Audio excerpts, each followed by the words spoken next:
Kalau memang ada program-program yang tidak bisa dilaksanakan, ya, tidak bisa visible dilaksanakan sampai akhir, rasanya bisa diskusikan pendalaman selanjutnya. Ini mana yang akhirnya bisa kita moving di mana.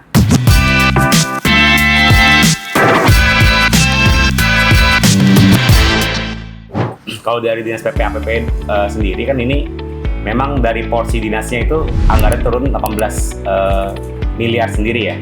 Dari dinas secara keseluruhan 34 miliar. Nah, ini kan akhirnya kita perlu tahu juga dari angka ini program apa yang akhirnya berdampak. Terus kan dari Bukadis tadi punya target-target, itu bagaimana akhirnya merealisasikan anggaran yang berkurang 34 miliar ini. Saya sih usul, ada beberapa OPD misalnya yang hari ini realisasinya masih di angka 50%. Saya nggak tahu ya, dari teman-teman asisten dan Bapeda ini mentargetkan di sampai hari ini itu BPKD itu mentargetkan berapa persen penyerapannya. Kalau memang ada program-program yang tidak bisa dilaksanakan, ya, tidak bisa visible dilaksanakan sampai akhir, rasanya bisa diskusikan pendalaman selanjutnya. Ini mana yang akhirnya bisa kita moving di mana. Tapi kalau misalnya dari paparan ini saya belum bisa menemukan, maka perlu dijawab dulu nanti apa programnya yang akhirnya berkurang di sana. Atau seperti apa yang akhirnya, apakah di operasionalnya kah, apakah di modalnya, apa seperti apa. Yang disampaikan ini kan secara postur berarti kita defisit ya, defisit 5 triliun, 5,9 triliun. Nah, pertanyaannya kemudian kan tadi dipaparkan di ending oleh Bu Kadis. Kalau dalam rancangan perubahannya, angkanya itu dia di template sama Pak Asisten ya, sama Gubernur itu 10.243. Akhirnya mengusulkan tambahannya 747 dan pengurangannya 87. Seperti itu ya. Sehingga dari sana masih ada selisih juga tuh 659.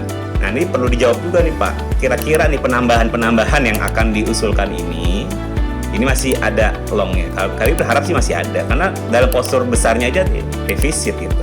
Itu pertama. Yang kedua, ketika akhirnya ya saya sebenarnya sedih juga ketika rancangan perubahan kalau PPAS tahun 2006 ini ternyata udah defisit juga Bu. Pertama kan komitmen dari Pak Gub itu sebenarnya untuk anggaran kesehatan, pendidikan ini tidak ada pengurangan. Itu pertama. Ini saya butuh penjelasan kenapa akhirnya ada pengurangan yang signifikan 200 sekian miliar sebelum ada usulan penambahan. Ini perlu penjelasan kenapa akhirnya terjadi pengurangan. Nah, terus ketika hari ini kita membahas usulan penambahan, ini kan baru versi dari eksekutif, belum dari teman-teman, dari Pak Ketua Pimpinan, semuanya mengusulkan apa yang perlu ditambah dan apa yang perlu dikurangi. Usulan 747 ini kita juga perlu cek, karena Ibu sudah memulai dengan pengusulan ini, apa saja komponennya. Kalau tadi di halaman terakhir itu adalah terkait masalah kontribusi iuran ya, yang sebesar 623, itu kan berarti di situ saja berarti ya. JKN untuk PB.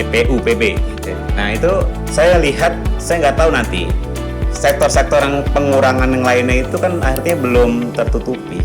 Saya pertama melihat bagaimana misalnya pelayanan masyarakat kita yang dirawat gitu ya. Saya memahami bahwa pelaksanaan anggaran ini memang harus akuntabel, bukan hanya transparan tapi akuntabel, bisa dipertanggungjawabkan dengan sistem yang sudah kita buat, teman-teman kita buat. Nah, tapi bagaimana akhirnya 747 ataupun nanti yang kita usulkan ini benar-benar memberikan pelayanan yang maksimal ya. Misalnya jangan sampai ada masyarakat yang ketika mau dirawat tapi ternyata ruangan yang ada ventilatornya itu tidak ada.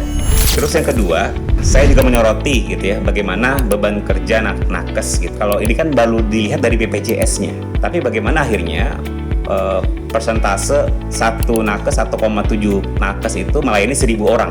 Itu data dari Kementerian Kesehatan, 1,73 nakes melayani 1.000 orang. Kalau 10 juta nakes kan berarti kan itu kan artinya beban kita masih besar.